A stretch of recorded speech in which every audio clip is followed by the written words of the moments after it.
Hey everyone! Before we get started, tell me in the comments where you're watching from. I love seeing how far this community reaches. And while you're at it, don't forget to subscribe. Alright, let's jump into today's video. The case of Mitchell Weiser and Bonnie Bickwitt. One of New York's most prominent missing persons cases is that of teenage lovers Mitchell Weiser and Bonnie Bickwitt. At just 16 and 15 years old, respectively, Mitchell and Bonnie were deeply committed to each other, having met a year before their disappearance. Their bond was so strong that they secretly exchanged wedding rings in the summer of 1973. Both were intelligent and hard-working students at John Dewey High School, a Brooklyn alternative school for gifted students. Mitchell, who was set to graduate in January 1974, worked as a photography assistant at Chelsea Photographers in Coney Island. He lived in the Midwood neighborhood of Brooklyn and had a strong passion for photography and poetry.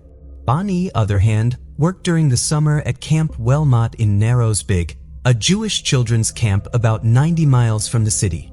When she wasn't working there, she lived with her family in Borough Park. Both Mitchell and Bonnie came from stable, middle-class Jewish families. While working at Camp Wellmont, Bonnie put in long hours, often completing shifts that stretched up to 16 hours. In a letter to her parents, she mentioned how much she appreciated the freedom she had at the camp, expressing a desire for more independence upon returning home. However, events took a tragic turn on July 27, 1973, when the couple planned to hitchhike to the Summer Jam, a massive music festival in Watkins Glen, New York. The festival, which featured performances by the Allman Brothers Band, the Grateful Dead, and the band, had once earned a Guinness World Record for the largest audience at a pop festival, with an estimated 600,000 attendees that day. Mitchell and Bonnie had breakfast at Camp Wellmont before beginning their 75-mile journey to Watkins Glen. They had $25 between them, along with their backpacks, sleeping bags, and a cardboard sign that read, Watkins Glen. Mitchell also carried a gray and olive green plaid flannel shirt. The couple was last seen hitchhiking along State Routes 97. According to reports, the last confirmed sighting of them was when a truck driver gave them a ride. It is unclear if the pair ever made it to Watkins Glen, although many suspects not. Neither Bonnie nor Mitchell have ever been seen or heard from again. While both families had noted that the teenagers seemed off and uneasy in the weeks leading up to their disappearances, both agreed that they were normal adolescent problems. One day in the week before the vanishing, Bonnie snuck out of camp and returned home where she collected $80 which she had been saving up so she could purchase a new bike. Although her family were not home at the time, neighbors witnessed the 15-year-old at the house. It was also discovered that she had actually quit her job on the day of her disappearance, reportedly in anger because her boss wouldn't let her have the day off despite how hard she worked and the long hours she put in. As her parents were on holiday, they couldn't stop her from quitting, nor could they stop her from attending the festival. Meanwhile, Mitchell had been urged by his family not to attend the gig as there was no easy way for him and Bonnie to travel there and his parents did not want him hitchhiking. However, the 16-year-old ignored his family pleas and decided to go ahead with his plans. He was also upset at the time as his parents were unable to afford to send him to his school of choice after he graduated, and instead, he'd have to attend a university closer to home. It was initially believed by law enforcement that the couple had run away together of their own volition, coming to this conclusion after discovering the issues they were having and that they'd exchanged wedding rings. However, both Bonnie and Mitchell's families disputed this idea. They believed the couple's problems were not so drastic that it would cause them to run away from home. To back up this idea, Bonnie's best friend, who was in Europe on holiday at the time, but exchanged letters with her, noted that the 15-year-old seemed normal in her writings and that nothing seemed amiss. Mitchell's family added that he was looking forward to getting his driver's license. He had his test scheduled for a few weeks after the date of his disappearance. Additionally, the couple's final paychecks were never collected, leaving them with minimal money to start a new life. Law enforcement also speculated that perhaps the pair had maybe joined a commune or gotten caught up in a cult. There have been few leads in the years since Bonnie and Mitchell were last seen. After Mitchell's disappearance, his family relocated to Arizona but kept a phone listing in the Brooklyn directory, hoping that if the couple ever wanted to get in touch, they could. In 1986, Mitchell's father, Sidney, received a collect call from a woman who identified herself as Bonnie. However, after Sidney greeted her, the woman abruptly hung up. Sidney later feared that his enthusiastic response may have frightened her off, but online sleuths speculated whether it was simply a cruel prank. The woman never called back, and her identity remains unknown. In the months following the couple's disappearance, their families briefly found hope when Bonnie's mother received a letter from a Native American reservation in South Dakota asking for a donation. Bonnie's mother shared with the media that the couple had shown a deep interest in Native American affairs, leading the families to wonder if Mitchell and Bonnie might have been living within a Native American community. Flyers were mailed to reservations and schools, but no leads ever came from this. In February, classmates of the pair at John Dewey High School planted a tree and placed a memorial plaque at the establishment. This gesture drew interest from the local media and eventually prompted Governor Eliot Spitzer to reopen the case. This in turn led to a new witness stepping forward.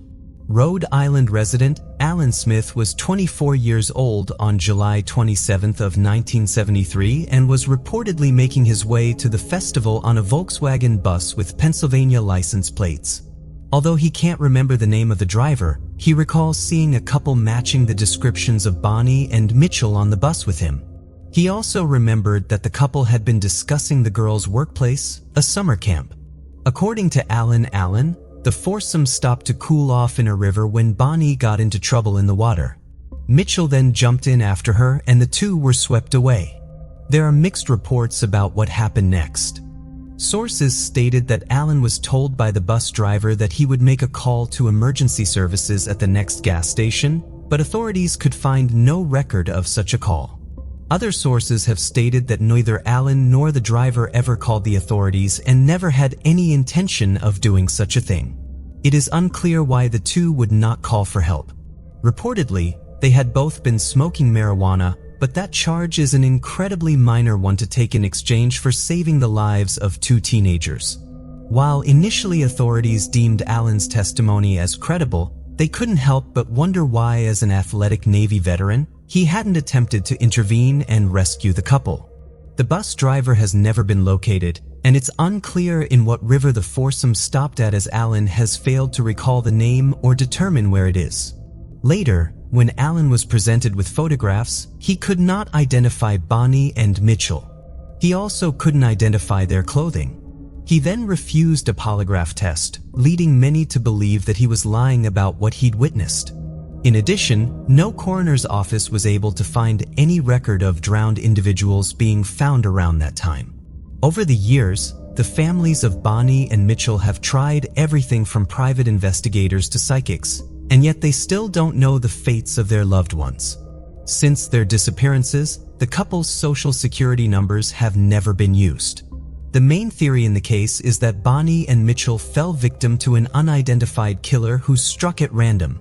It seems likely they got into the wrong vehicle on their way to Watkins Glen. Some have theorized that Bonnie was the prime target, as it is more often the case that females are attacked than men. This remains purely speculative, though some online sleuths have suggested that the couple may have been victims of Robert Garrow, a serial killer who was active in New York in the 1970s. In July 1973, Garrow raped and murdered 16-year-old Alicia Hawke, then killed 23-year-old Daniel Porter and 20-year-old Susan Petz just 3 days later in Weavertown. On July 29th, Garrow also murdered Philip Dombuski at a campsite in Wells, Hamilton County. Garrow was eventually killed in 1978 after escaping from a correctional facility. Similar to the case of Cassandra Haley's family, the police were heavily criticized by Mitchell and Bonnie's families for conducting a sluggish investigation. Reports suggest that law enforcement failed to interview the couple's friends or fellow campers at Bonnie's workplace in the weeks following their disappearance. Additionally, neither Bonnie nor Mitchell's names were entered into the FBI's National Missing Persons database. To make matters worse, the original case files, which included the only known copies of the couple's dental records, were ultimately lost. Mitchell and Bonnie were last seen alive on July 27, 1973 in Narrowsburg, New York. Mitchell was 16 and Bonnie was 15. Mitchell is a white male with hazel eyes and brown hair, which was shoulder length and worn in a middle part. At the time of his vanishing, he was 5'7" and weighed 140 pounds. He was last seen wearing blue jeans, a t-shirt, boots, and gold-rimmed metal glasses. Mitchell has a scar on his lower lip, and his upper front teeth are discolored. He may also go by the nickname Mitch. Bonnie is a white female with brown hair and brown eyes. At the time of her disappearance, she was last seen wearing blue jeans and a t-shirt, standing at 4 feet 11 inches and weighing 90 pounds. Her nickname is Bonnie. If they are alive today, Mitchell would be 64 and Bonnie would be 63. If you have any information about the disappearance of Bonnie and Mitchell or their whereabouts, you can contact the Sullivan County Sheriff's Department at 845-794-7100.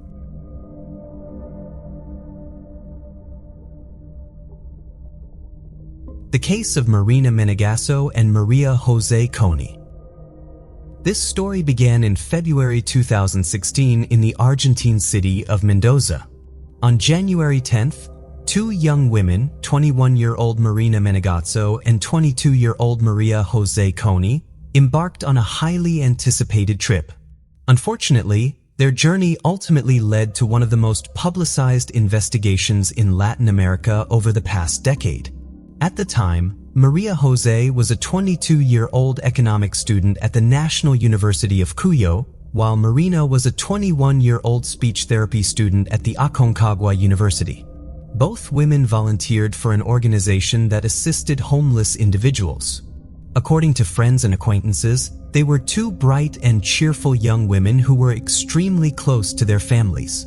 Marina Menegasso and Maria Jose Coney embarked on a trip with two friends, but the group eventually parted ways. They girls continued their journey, which began on January 10th. Their route can be tracked through Maria Jose Coney's Instagram posts. On January 13th, they were in Cusco, Peru, an ancient city that was once the capital of the Inca Empire.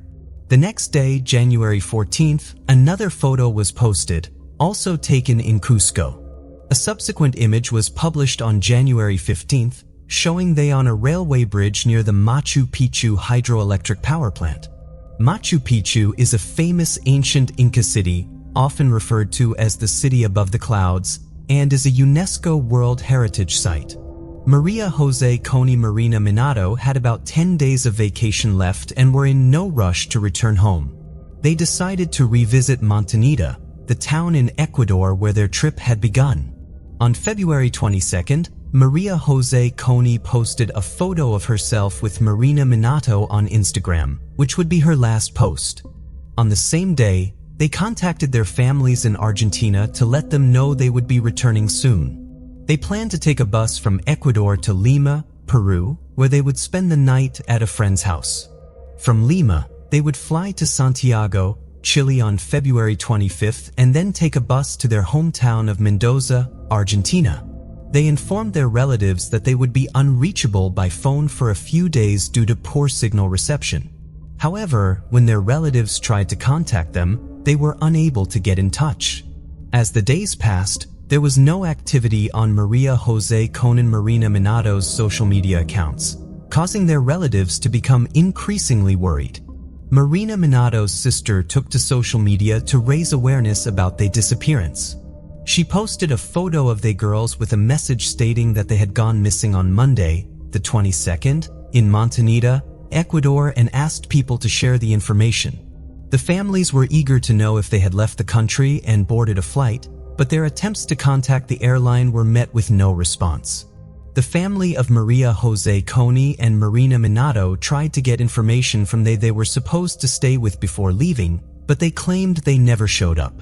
The family then reported they missing to the emergency in Ecuador and also contacted the Argentine consulate for assistance. The Argentine consulate got involved on February 27th and sent the fingerprints to Ecuador. This was done because a few days earlier on February 25th, an unidentified woman's body was found in Montanita and taken to Guayaquil. The authorities compared the fingerprints from Argentina with those of the unidentified body and confirmed that the body was that of Maria Jose Coney.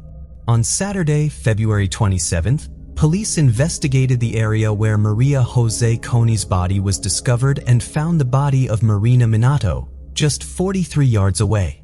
Like Marina Minato's body, Maria Jose Coney's was also wrapped in a plastic bag and duct tape.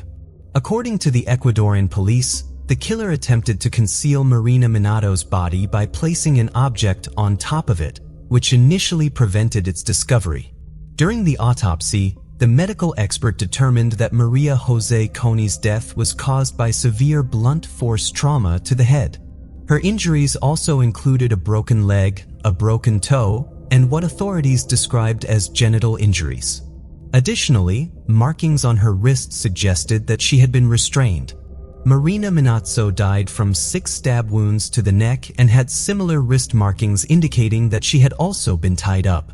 Their deaths occurred on February 23rd. Toxicology tests revealed that their blood contained a high amount of a psychiatric medication. Based on the circumstances of their deaths, police believed that they had not taken the medication voluntarily and may not have even known they had ingested it. It is likely that someone had mixed the medication into their food or drinks without their knowledge. A breakthrough in the case came just 24 hours after the discovery of the second body. The President and Interior Minister of Ecuador announced that the police had made an arrest, sparking mixed emotions among the victims' families. Alberto Segundo Minapal, 33, and Aurelio Eduardo Rodriguez, 39, were taken into custody and quickly confessed to the crime, revealing the events that had transpired. Physical evidence found at the home of one of the suspects, Mina Pawn, included bloodstains. The police also recovered Marina's phone, backpack, and other belongings near the house. The rapid arrest and immediate confession of the men were met with skepticism by those following the case, leaving many with unanswered questions. Ecuador's Minister of the Interior, Jose Serrano, claimed that they checked out of their hotel room on February 22nd at 2 p.m. According to the men's story, they had their money stolen at the hotel, prompting them to hitchhike to Lima. However, the hotel owner disputed this claim, stating that there was no evidence of theft. Marina Minato and Maria Jose Coney's families found this explanation hard to believe, particularly since they had credit cards that they could have used if they encountered financial difficulties. The lack of activity on the credit card suggested that either someone stole both the cash and cards or that the men's story was not true. Moreover, they could have accessed the funds in their account without needing the physical card, but they didn't use the money to book travel or accommodations online. According to Ecuador's Minister of the Interior, Marina Minato and Maria Jose Cones entered a bar and requested 2 glasses of water because they were thirsty and had no money. The bar owner corroborated this account, stating that she provided them with water due to their financial situation. However, it remains unclear whether their money was actually stolen. The minister continued by referencing the testimony of the suspects who had already confessed to their guilt. One of the suspects, Pan, stated that around 8 p.m. on that day, Rodriguez informed him about 2 Argentinian girls in a bar. Pan and Rodriguez approached they and started a conversation, during which Marina Minato and Maria Jose Coney explained that they were hitchhiking to Lima because they lacked the funds for a bus ticket. This version of events raises several questions. They had purchased plane tickets from Lima to Santiago, Chile, which is over 1,000 miles away. It seems illogical that they would try to save money by hitchhiking and risk missing their flight, which was scheduled for February 25th. This conversation with Pawn allegedly took place on the evening of February 22nd, making their decision even more puzzling. However, local police found witnesses who corroborated this unusual story. Since Marina Minato and Maria Jose Coney had no money for a hotel or hostel and needed a place to stay for the night, Pan offered to let them stay at his house. They accepted his offer. A taxi driver was found who confirmed that he drove Marina Minato, Maria Jose Coney, and pan to Pan's home. This picture is of the house where Pan resided. After that, Pan returned to the bar with Rodriguez as reported by Ecuadorian authorities and continued drinking. Meanwhile, Marina Minato and Maria Jose Coney were left alone in the house. The intoxicated men returned home around 2:30 a.m., but Marina Minato and Maria Jose Coney were no longer there. The police investigation revealed that Marina Minato via Maria Jose Coney had visited a nearby store to purchase soda before returning to the house. A store cashier confirmed this, indicating that Marina Minato via Maria Jose Coney still had some money on them.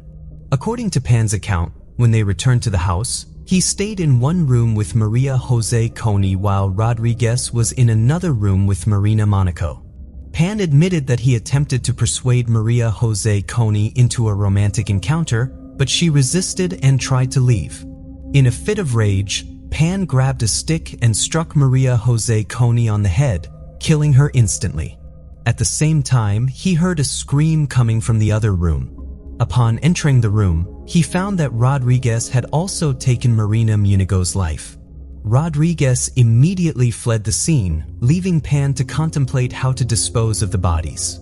Pan attempted to erase all evidence from the house by wrapping the bodies in plastic bags and duct tape.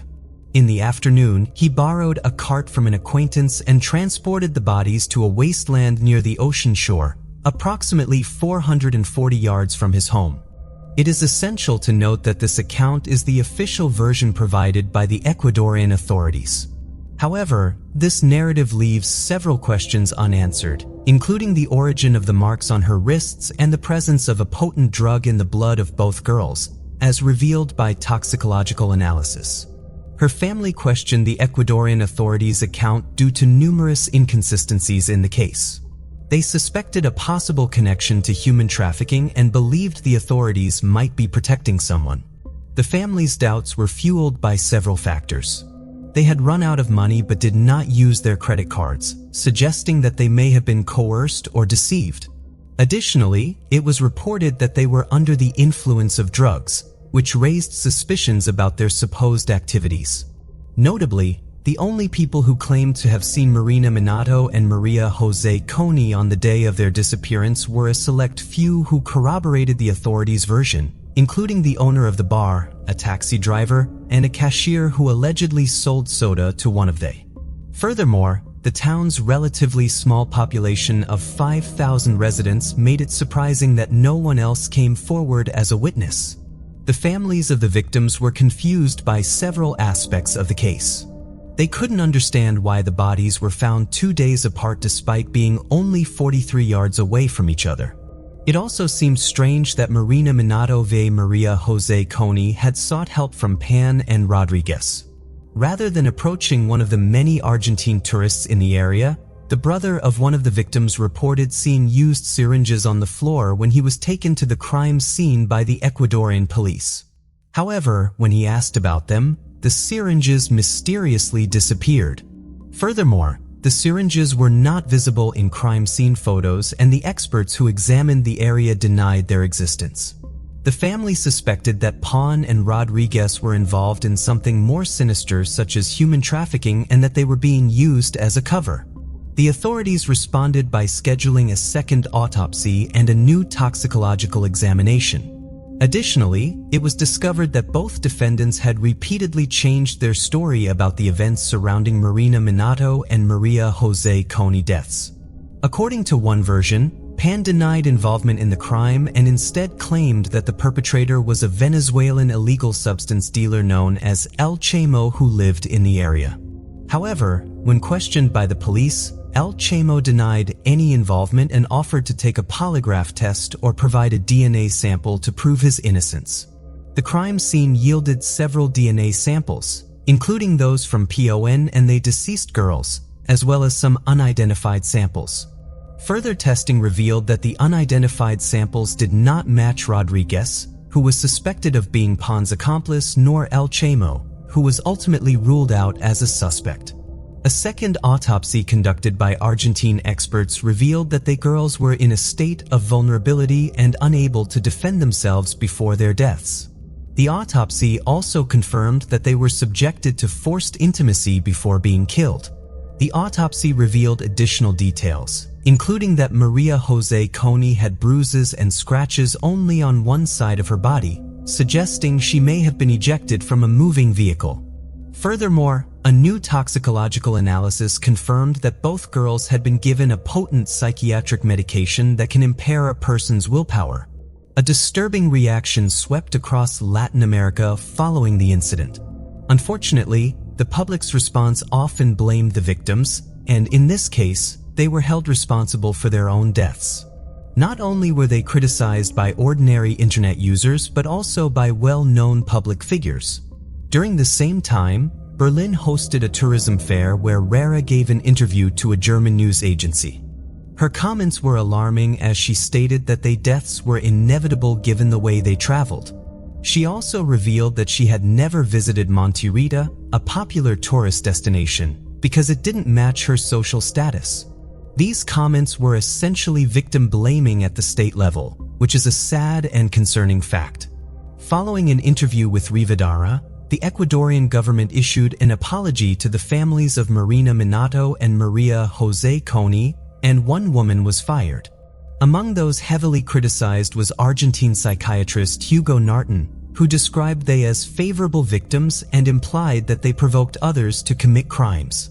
However, after intense backlash, Doctor claimed he had been misunderstood and emphasized that he never intended to excuse or absolve criminals of their responsibilities.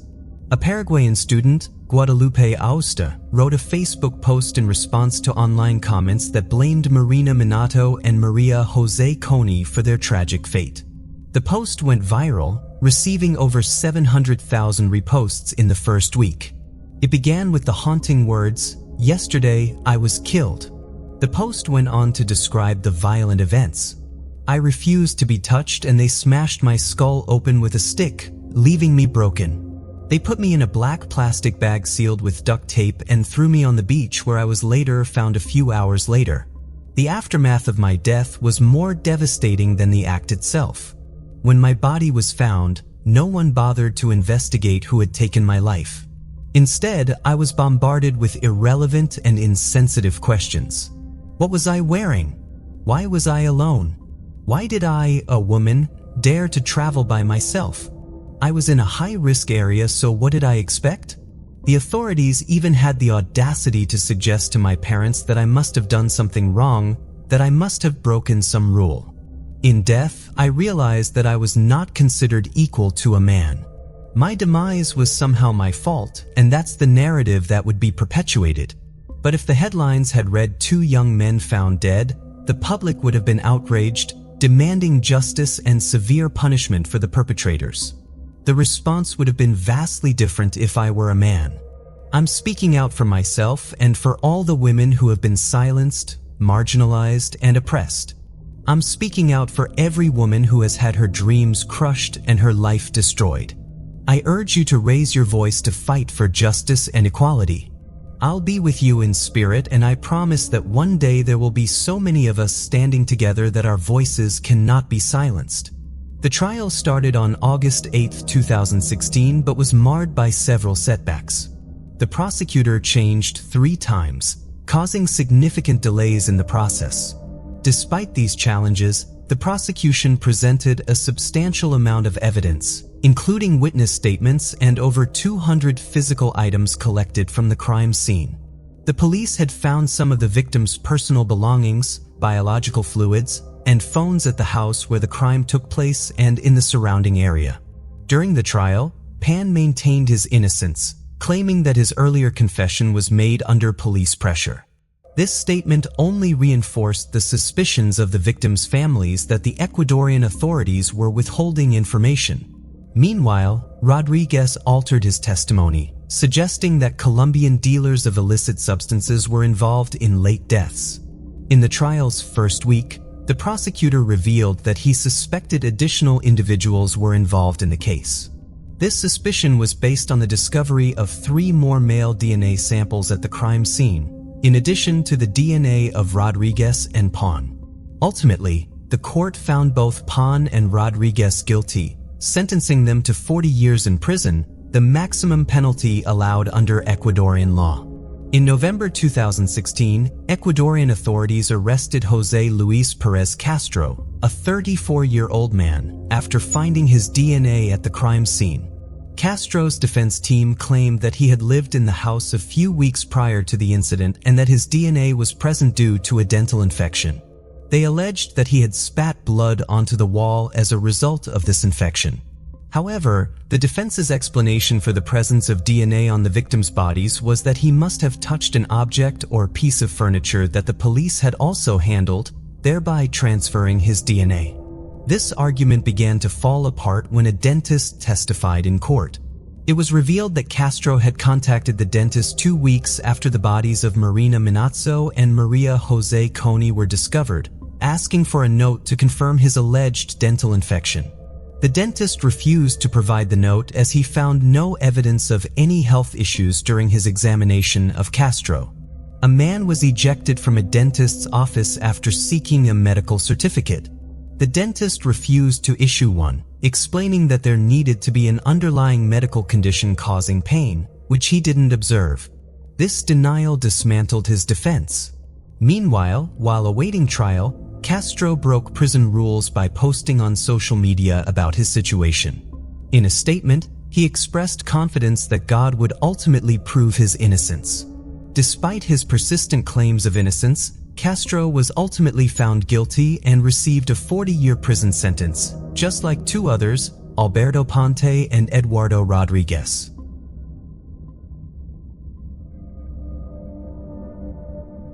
The case of Don Hatney. December 26, 1997, during the early morning hours in East Bremerton, Washington, a neighbor noticed smoke coming from the Hatney residence and alerted the other neighbors. It didn't take long before a 911 call was made and authorities rushed to the scene. Authorities arrived and got the fire under control, only to then make a grueling discovery, accompanied by a smell of burning flesh that made them fear the worst. Inside, they unfortunately found the body of a 28-year-old woman, whom the neighbors immediately recognized as Dawn Hatney. Her husband, Nick Hatney, had gone for a hunting trip with friends, and around 10 a.m., he came back home with their dog, only to find the house had been on fire and his wife had died as a result of it. Initially ruled as an accidental fire, a gruesome discovery years later would reveal something far more sinister behind it. This is the heartbreaking case of Dawn Hatney.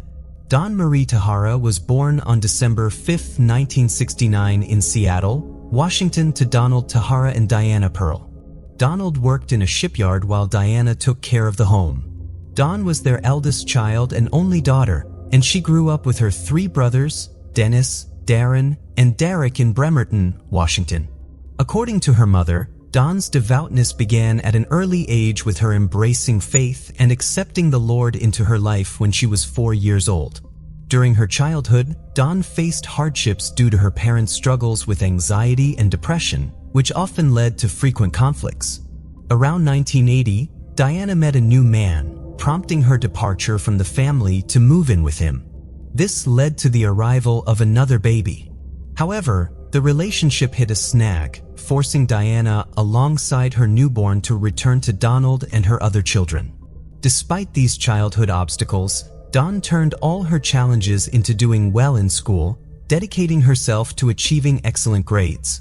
At just 12 years old, she had participated in the Scripps National Spelling Bee, an opportunity that not only led her to the White House, but also allowed her to meet the late former President Ronald Reagan. In 1988, Dawn graduated and achieved the honor of being the valedictorian at Bremerton Christian School before joining the Northwest College of the Assemblies of God in Seattle. During her college years, she met Nick Hatney and an immediate connection blossomed between them. However, Dawn's friends grew concerned when she referred to Nick as the man of her life after just a few dates. They hoped their friend would find a partner capable of providing unwavering support and genuine affection, as they perceived Nick as overly assertive and excessively self-confident, qualities they believed did not align well with Dawn's personality. Nick's upbringing was similar to Dawn's in some ways. He was born and raised in Washington, But unlike her, he came from Poulsbo, a coastal city in the state. Nick also faced challenges within his family from a young age. His father, Dan, was deeply immersed in his work as a mechanic and remained distant when at home, neglecting family time and household responsibilities. Meanwhile, his mother Sandra juggled running a home daycare and providing foster care, leaving Nick feeling neglected. He confided in his friends, expressing a sense of being less favored than his siblings and even the foster children, perceiving his mother's feelings toward him as a form of hatred. Struggling through his mother's prolonged bouts of depression and his emotionally distant father, Nick lacked the emotional support or connection he needed from his parents. Despite this isolation, Nick found solace and deepened his involvement in Christianity by seeking comfort in the Bible. While his faith bolstered his self-assurance during his adolescence, it occasionally distanced him from others due to his newfound confidence. Nick and Dawn first met at their shared college. Dawn's friends found it strange that she would show interest in Nick given his contrasting traits. Over time, they noticed a change in Dawn. She had always displayed confidence through her extroverted nature, was self-sufficient and driven, striving to achieve new goals. However, in Nick's presence, she became timid, withdrawn, and indecisive, frequently deferring to Nick's choices even if they conflicted with her preferences or made her uncomfortable. It seemed as though Nick had a negative influence on her rather than bringing out her best self. Despite this, their love endured and their relationship persisted, eventually leading to an engagement after Nick proposed on Alki Beach in 1990. They solidified their commitment with marriage on April 20, 1991 and subsequently moved to Bremerton. At that point, both had completed their degrees. Dawn secured a position as a parole officer while Nick embarked on his role as a youth pastor at Christ Community Church on Bainbridge Island, situated across the bay from Seattle. Nick had aspired to become a youth pastor, specifically targeting Christ Community Church due to his bond with his former youth pastor, Bob, also known as P.B. Smith. At that time, P.B. Smith remained with the church, having overseen its affairs since the late 1980s, but had now partnered with Pastor Robert Billy Craig in guiding the congregation. P. Smith adopted a more amiable yet conservative approach to church leadership, whereas Pastor Robert was known for his stringent and radical teachings. Throughout their marriage, Nick consistently made decisions without any opposition from Dawn. This was the case because both Nick and Dawn adhere to Christian fundamentalism, a community where the wife is expected to submit to her husband's authority, believing it aligns with God's plan. At Christ Community Church, this ideology was explicitly promoted and deemed acceptable. The church even practiced exorcisms on afflicted members, advocated for families to have as many children as deemed by God, and endorsed homeschooling for these children. Their teachings emphasized women's modesty and addressed uncomfortable inquiries about sex. With speaking out against these norms, risking excommunication from the church, fostering a climate of silence among dissenters driven by fear of expulsion. Dawn and the congregation found themselves deeply involved in what many would consider a cult, with her husband Nick playing a crucial role in the hazardous practices. Nick had shifted his admiration towards Robert and sought direct mentorship under him, moving away from his initial close relationship with P.B. Smith. Dissatisfied with Smith's more relaxed approach, Nick felt he wasn't learning enough and disapproved of what he perceived as leniency, favoring the stringent and extreme methods of Pastor Robert. In contrast, Robert saw Nick as a way to accomplish his own agenda, removing Smith and assuming complete control as the senior pastor of the church by 1997. Dawn and Nick had frequently relocated and resided in properties they refurbished to sell, encountering various home-related issues. Dawn, on the other hand, yearned to establish a family and settle into a permanent residence. To address this, Nick found a fixer-upper in East Bremerton, intending for them to move in, renovate, and make it their home. However, the home purchase, renovations, and their house flipping venture had pushed the couple into debt. Although their outward appearance portrayed a seemingly flawless relationship, with Dawn portrayed as the supportive wife accommodating Nick's desires, underlying issues existed far beyond anyone's perception. Dawn had jokingly requested to a friend about potentially living with her instead of returning to her parents in case he and Nick ended their relationship. Meanwhile, Nick continued accumulating debt by regularly loaning money to fellow church members. He embarked on his ambitious venture of establishing a Christian youth camp, which predictably proved to be financially burdensome. However, fueled by his fervent desire, he fully committed to the project, even beginning to scout properties in Jefferson County, convinced that one of these would serve as the perfect location for the camp. His determination intensified when a congregant, a woman named Sandy Glass, asserted receiving a divine vision, affirming that the property Nick had his eye on was destined to become the site of the youth camp he envisioned.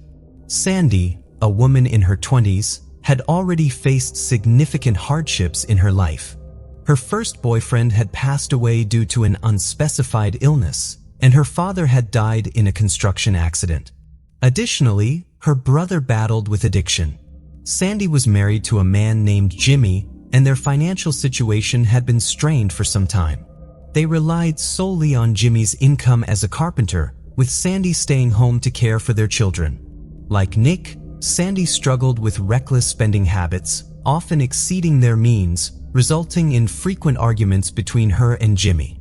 These disputes sometimes led Jimmy to express his frustration through yelling or by withdrawing himself from the situation and spending hours at the bar in an effort to address their marital conflicts. The couple sought assistance from the church and started attending marriage counseling sessions, which were led by Nick. At this time, Nick had been the church's marriage counselor for several years. Many congregation members had lodged complaints with Robert about Nick's counseling approach, expressing unease over his tendency to concentrate heavily on intimate inquiries, often disregarding other crucial issues. It seemed that the discussions primarily focused on matters of a sexual nature, overlooking other significant aspects. However, due to the trust they had and the continued affiliation of P.B. Smith with the church, members assumed that Nick's position would not have been entrusted to him if he lacked credibility. By the fall of 1997, Pastor Robert had successfully replaced Smith, assuming the role of senior pastor, a decision that was fully endorsed by the church board. Smith and his wife then departed for Africa to engage in missionary work. Jimmy's parents, who were active church members themselves, felt that Jimmy and Sandy's decision to seek church intervention was too hasty. They also questioned Nick's qualifications and experience in guiding their son's marriage. Their concerns deepened when they noticed that Nick seemed to focus more on Sandy individually rather than on the couple as a unit. This heightened attention extended beyond the counseling sessions with prolonged phone conversations and an excessive amount of time spent together, both at the church and even outside the church premises. Jimmy's parents considered the dynamic between Nick and Sandy as inappropriate, noting their extended interactions and increased closeness, which appeared to exceed the typical boundaries of a counselor-client relationship. Pastor Robert's wife, Pamela, had noticed Nick's conduct and had a private conversation with him, expressing concerns about his inappropriate behavior and advising him to focus on his own marriage. Following numerous complaints, Robert intervened, cautioning Sandy that her relationship with Nick was unacceptable and needed to end. Sandy, feeling a divine connection between herself and Nick, reacted angrily to Robert's counsel.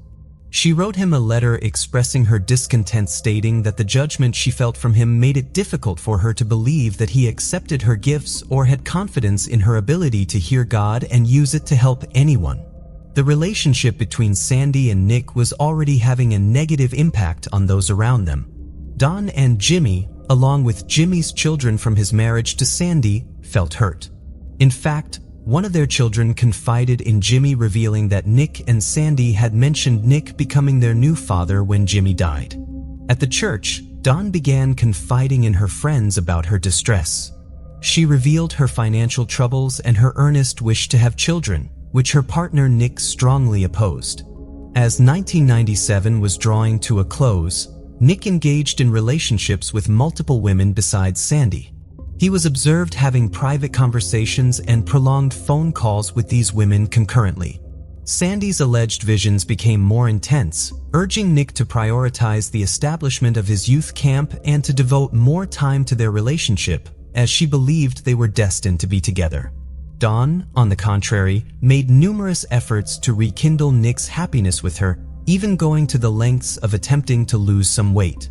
Certain women within the congregation endeavored to console her, affirming that the issues between her and Nick were not a result of her actions, but rather stemmed from Nick himself being the core problem. Regrettably, her life hadn't unfolded as she had envisioned when she entered into marriage with him. Fast forward to Christmas, Dawn woke up feeling unwell.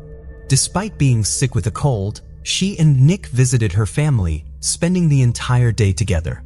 Later in the evening, they went to P.B. Smith's residence, joining his family for some time. Plans were made for Nick to go hunting with Lindsay Smith's daughter and her friends the following morning on the 26th. Just before dawn, Nick met up with his companions at Hood Canal Bridge in Jefferson County for a hunting trip. After spending a few hours in the woods without firing a single shot, they decided to leave and headed to a local diner for breakfast around 9 a.m. While everyone was eating, Nick suddenly stood up, appearing concerned, and exclaimed that he and Dawn hadn't opened their Christmas presents.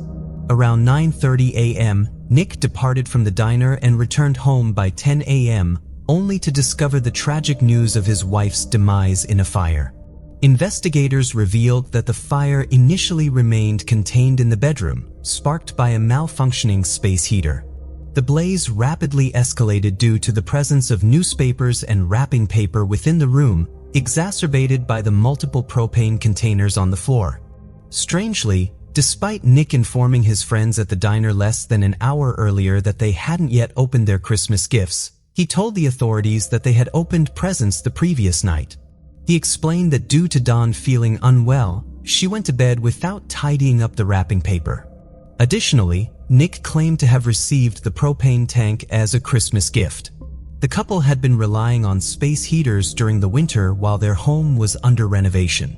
These older space heaters lacked the safety features found in modern versions, leading to frequent fires and fatalities.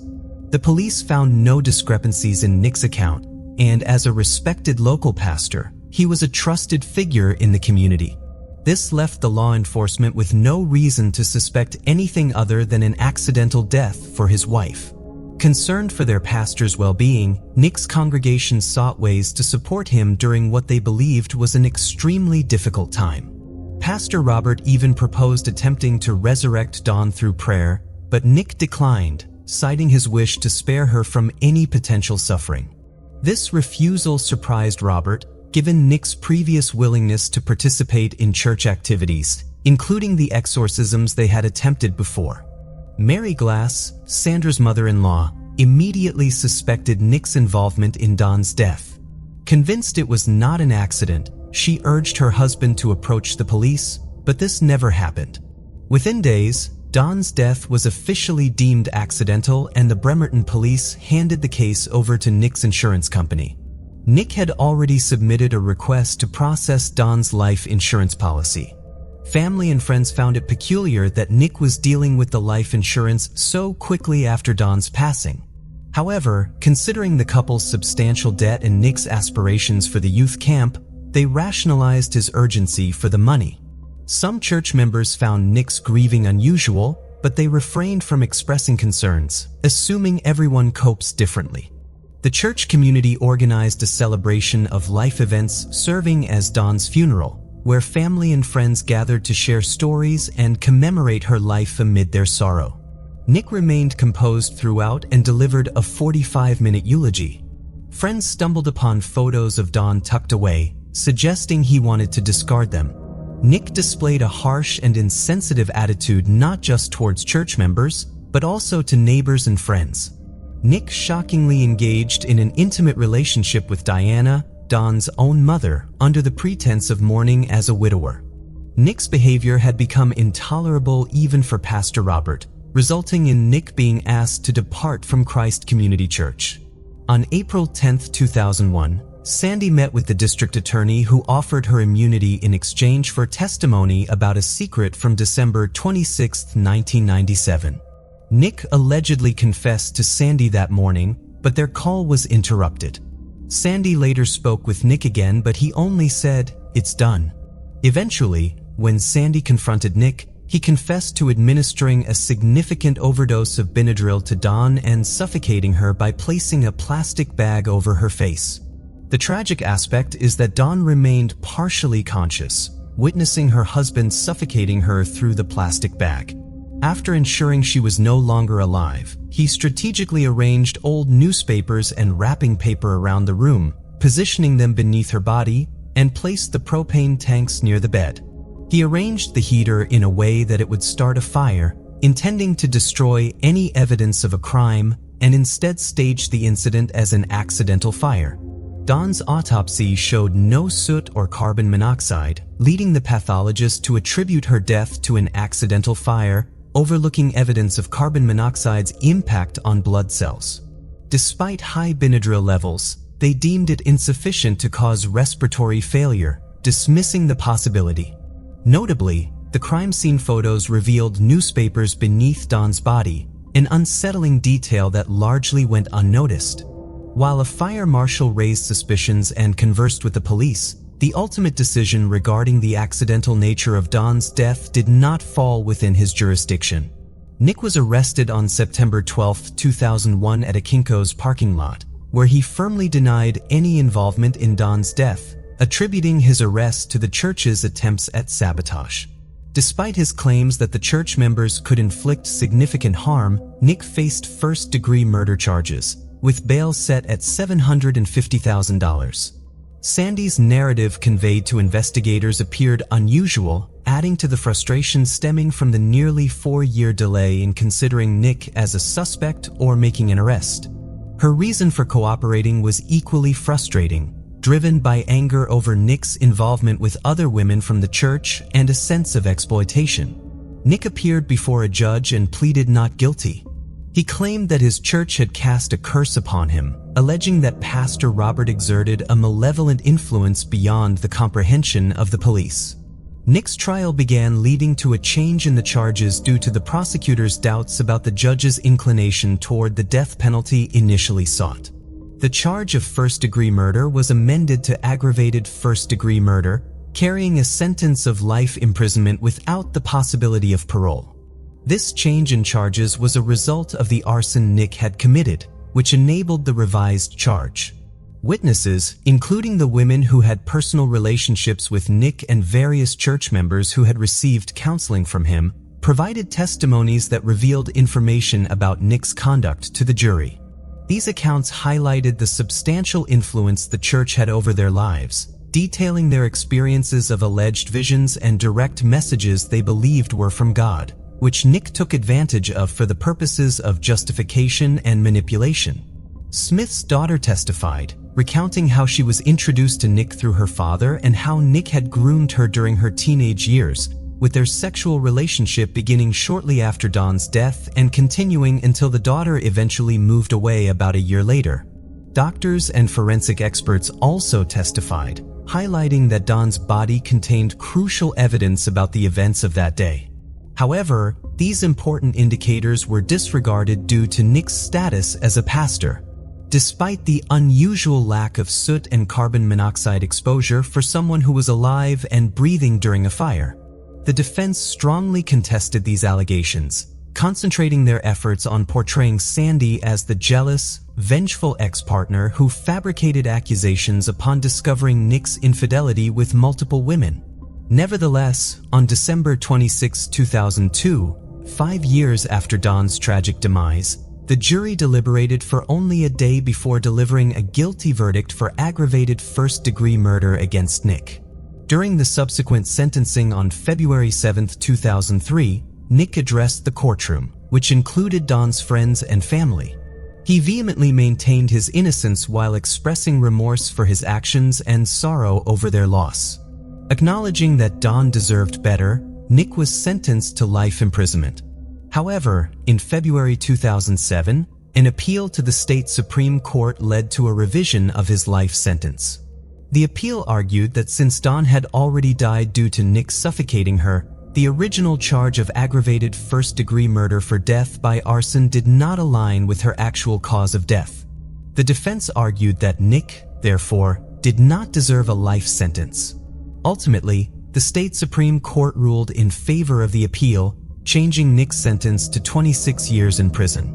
While in prison, Nick has actively supported educational initiatives and co-founded the Environmental Advancement Reintegration Network. He initiated a waste management system employing worm composting and even delivered a TED Talk centered on sustainability. Unfortunately, it is indicated that he will become eligible for parole in 2025 and could potentially be released soon. Dawn has passed, but her memory lives on. Sadly, the life she chose with the person she believed was her true love did not turn out to be the reality she had hoped for. This ultimately led to a betrayal that resulted in her heartbreaking and untimely death. Our heartfelt prayers and thoughts go out to her departed soul and the loved ones she left behind.